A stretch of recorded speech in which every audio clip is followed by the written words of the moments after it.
네, 안녕하세요. 글로벌오토스 원성호입니다. 저는 지금 부산에 와 있고요. 지금 트위지를 타고 있습니다. 트위지는 사실 예전에 좀 타보긴 했는데 정말 오랜만에 다시 한번 타보게 되네요. 부산 시내에서 타보다 보니까 조금 더 의미가 있는 것 같습니다. 이 부산에 이 트위지를 기반으로 한 쉐어링 서비스가 런칭을 했습니다. 요즘에 카쉐어링 서비스 많이들 이용하시겠지만 이 트위지를 활용해서 라스트 마일 서비스, 그 다음에 퍼스트 마일 서비스, 그러니까 일반적인 대중교통이라고 할 수 있는 뭐 전철, 버스, 지하철, 그리고 요즘에 많이 사용하고 있죠. 전동 킥보드나 뭐 전동 자전거 같은 이 라스트 마일 서비스, 이 중간쯤 어디 되는 서비스를 이제 이 트위지를 기반으로 서비스를 하고 있습니다. 투어지라는 이름인데요. 이 백스코에 있는 투어지 서비스 센터를 방문을 해서 서비스를 등록을 해야 하지만 뭐 차후에는 스마트폰 앱을 통해서 카쉐어링처럼 이제 빌릴 수가 있다고 합니다. 현재 요금은 1시간에 6,000원인데요. 사실 조금 처음에 들었을 때는 비싼 게 아닌가라고 생각을 했을 텐데, 생각을 해보니까 요즘에 그 전동 킥보드 그 사용료만 해도 10분에 뭐 1,200원, 뭐 1,500원 이렇게까지도 하죠.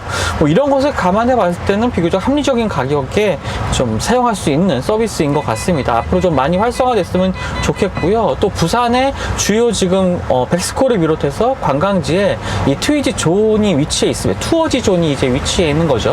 거기서 빌려서 이제 어떤 투어지 존이라도 반납은 자유인데 투어지 존에 꼭 반납을 해야 됩니다. 뭐 전동 킥보드처럼 아무데나 차량을 두시면 안 되고요. 이러한 서비스가 일단은 이 부산 같은 경우에는 좀 관광 상품처럼 좀 이용이 되고 있는 실태인 것 같습니다. 아직까지 뭐 전동 킥보드라든지 카쉐어링처럼 일상생활에 조금 더 쉽게 다가갈 수 있는 이 서비스로 이용하기는 조금 아직은 좀 준비가 안 된 것 같고요. 지금은 이제 주요 관광지를 이동하는 이 관광 수단으로서 조금 더 가치가 있어 보입니다. 자, 그렇다면 이 투어지는 왜 트위지를 사용을 하게 됐을까요? 이 트위지라는 차의 특성을 알면은 조금 더 이해하기가 쉬울 것 같습니다. 일단 트위지 같은 경우에는 작은 전기차로 르노 삼성에서는 이제 소개를 하고 있죠. 사실 저는 그런데 이 전기차라기보다는 퍼스트 모빌리티 쪽으로 조금 더 초점을 맞추는 게 마케팅 전략이 좀 맞지 않나 라는 생각도 하기도 합니다. 일단 전기차라고 하면은 조금 비교를 할 때 좀 아무래도 전기차보다 부족한 점이 많거든요. 여름엔 덥고 겨울엔 춥습니다. 지금 보시는 것처럼 유리창도 아니고요. 플라스틱 소재로 마감이 되어 있는 차체, 그리고 좀 상당히 단순한 사체를 보여주고 있죠. 이런 점에 있어서 전기차보다 조금 부족한 점이 있는 것은 사실입니다.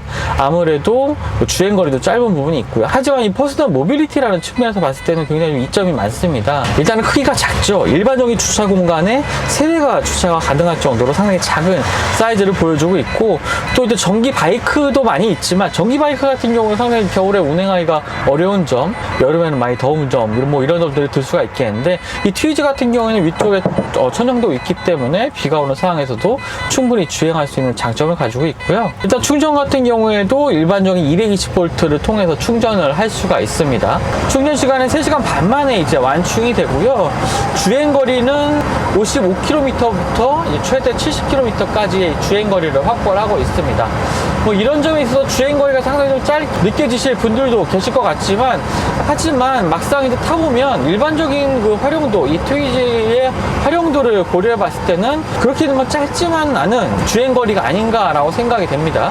그리고 트위지 같은 경우에는 3시간 반 만에 충전이 완충이 된다고 말씀드렸는데, 충전 비용도 아무래도 좀 민감한 부분이 되겠죠. 충전 비용은 완충을 했을 때, 완전 빈 상태에서 완충을 했을 때 한 600원 정도가 듭니다.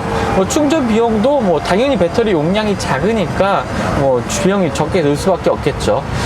일주일에 한 2번 정도 충전을 한다고 계산했을 때도 생각을 해보면 한 1,200원에 곱하기 4. 좀 많이 주행을 하시는 분이라고 해도 뭐 한 달에 10,000원에서 20,000원 정도의 충전 비용이 소모가 될 것으로 보여집니다. 뭐 유지비 측면에서도 굉장히 이점을 가지고 있죠. 비교를 해보자면요, 일반적인 내연기관의 차량 구매 비용과 좀 비교를 해봤을 때도 얘 차량 가격이 한 20에서 30% 정도가 소요된다고 보시면 되겠고요. 일반적인 내연기관 차량의 유지 비용에 비한다면 한 10에서 20% 정도의 비용이 좀 발생한다고 볼 수가 있겠습니다. 요즘 사실 유류값이 많이 비싸졌기 때문에 오히려 이것보다는 더 적은 비용으로 아마 유지 비용이 들 것 같습니다. 자, 그래도 주행하는데 좀 불편하다면, 너무 답답하다면 또 주행하는데 어려움이 많겠죠. 트위지는 17마력의 출력을 발휘하는 이 전기 모터를 탑재를 하고 있습니다. 수치상으로 볼 때는 굉장히 좀 적은 수치가 아닌가라고 생각이 드시겠지만 굉장히 가벼운 차체를 가지고 있고요. 성인 2명이 타고서도 충분히 좀 어느 정도 속도를 즐길 수 있는 이러한 출력을 가진 전기 차량이라고 보시면 되겠습니다. 언덕길을 주행할 때도 그렇게 답답하다는 느낌 받을 수가 없었는데요.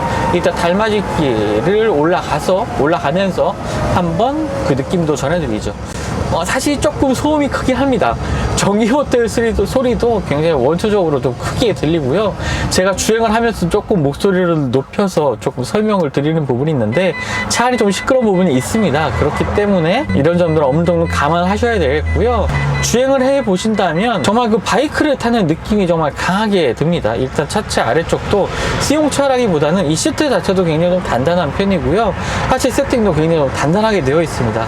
좀 초소형의 그 전기 모빌리티이긴 하지만 아무래도 정보도 있다 보니까 조금 더 하체 세팅을 단단하게 해서 그 움직임을 좀 더 안정적으로 가져가는 부분이 있습니다. 하지만 그 과속 방지턱 같은 것을 넘을 때는 좀 조심하셔야 될 것 같아요. 충격이 조금 강하게 들이닥치는 부분이 있습니다. 스티어링 휠도 굉장히 좀 단단한 세팅입니다. 이제 주행을 사실 시작을 하면 좀 움직임이 좀 가벼워지긴 하겠지만 파워 스티어링 같은 게 적용이 되지 않았기 때문에 좀 정차한 상태에서 주차한 상태에서 이제 운전을 시작해 나갈 때는 조금은 더 좀 힘이 많이 들 수가 있습니다. 좀 여성분들은 조금 힘에 붙인다는 생각이 드실 수 있을 것 같아요. 하지만 운전을 시작하면은 상당히 좀 스티어링 휠이 가볍다는 느낌 받으실 수가 있을 것 같습니다.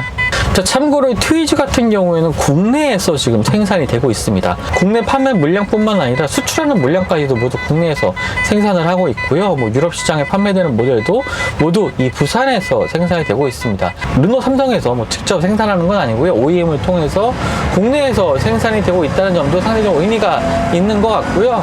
부산시와 좀 협력을 통해서 부산시의 재정적인 지원도 받고 있기도 하고 또 인력 고용 창출도 하고 있는 부분이 이 트위지와 관련된 부분이라고 좀 설명을 드릴 수가 있겠습니다. 확실히 운전 감각은 상당히 좀 재미가 있습니다.